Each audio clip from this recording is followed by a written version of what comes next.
श्री स्वामी समर्थ मित्रांनो, मी आहे प्रिया आणि आपल्या सर्वांचे स्वागत आहे आपल्या यूट्यूब चॅनलमध्ये।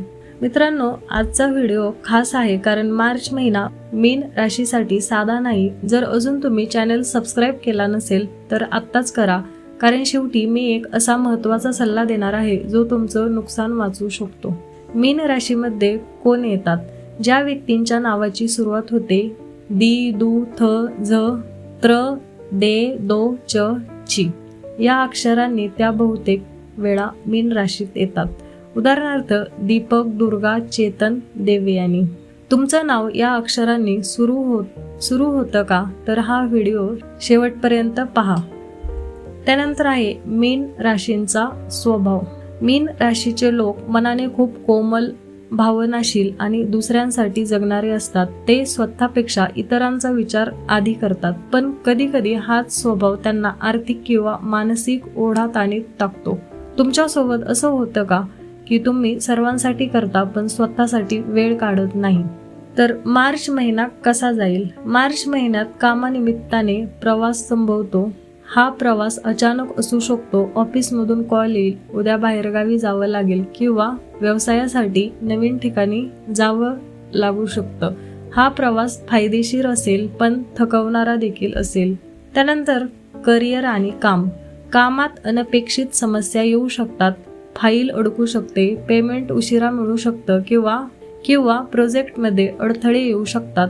पण विचलित होऊ नका। मीन राशीची सर्वात मोठी ताकद म्हणजे स्वकर्तृत्व। तुमच्यावर विश्वास ठेवा। मार्च महिना तुमची परीक्षा घेईल, पण तुम्हाला पुढे नेण्यासाठी। त्यानंतर आहे आर्थिक स्थिती। हो, आर्थिक ओढाताण जाणवेल, खर्च वाढतील, घरातील दुरुस्ती, मुलांच्या शिक्षणाचा खर्च किंवा वैद्यकीय खर्च। काही खर्च टाळता येणार नाहीत, पण लक्षात ठेवा हे खर्च गुंतवणूक असतील, नुकसान नाही। उदाहरणार्थ घरात पाणी गळत असेल आणि तुम्ही म्हणाल नंतर करू, तर पुढे मोठं नुकसान होऊ शकतं। त्यामुळे आवश्यक खर्च वेळेत करा। त्यानंतर आरोग्य हा खूप महत्त्वाचा भाग आहे। मित्रांनो, हा भाग विशेषत लक्ष देऊन ऐका। मार्च महिन्यात नेत्रविकाराची शक्यता आहे। डोळ्यात जळजळ, दृष्टी धूसर होणे, डोकेदुखी जर अशी लक्षणे दिसली तर त्वरित डॉक्टरांचा सल्ला घ्या। हे दुर्लक्ष करू नका। मोबाईल स्क्रीनकडे तासनतास पाहणं कमी करा, विशेषतः रात्री। त्यानंतर आहे नातेसंबंध।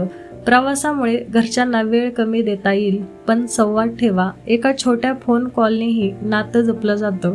तुमच्या जोडीदाराला किंवा आई वडिलांना मी ठीक आहे एवढं सांगणंही पुरेसं असतं। त्यानंतर सावधगिरी काय बाळगावी? अनपेक्षित समस्यांवर शांत राहा, खर्चाचा अंदाज ठेवा, डोळ्यांच्या त्रासाकडे दुर्लक्ष करू नका। तर यावर उपाय काय? दर गुरुवारी भगवंताला पिवळं फूल अर्पण करा किंवा फक्त शांतपणे 5 मिनिटे प्रार्थना करा, मन स्थिर राहील। मीन राशींच्या व्यक्तींनो, मार्च महिना तुम्हाला थोडा थकवेल, पण तो तुम्हाला आतून मजबूत करून जाईल। प्रवास होईल, खर्च होईल, समस्या येतील, पण शेवटी तुमचं स्वकर्तृत्व जिंकेल। जर तुमची रास मीन असेल तर कमेंटमध्ये लिहा मी मजबूत आहे आणि सांगा तुम्हाला कोणत्या गोष्टीची जास्त चिंता वाटते। तर मी आहे प्रिया आणि भेटूया पुढच्या व्हिडिओमध्ये। तोपर्यंत श्री स्वामी समर्थ।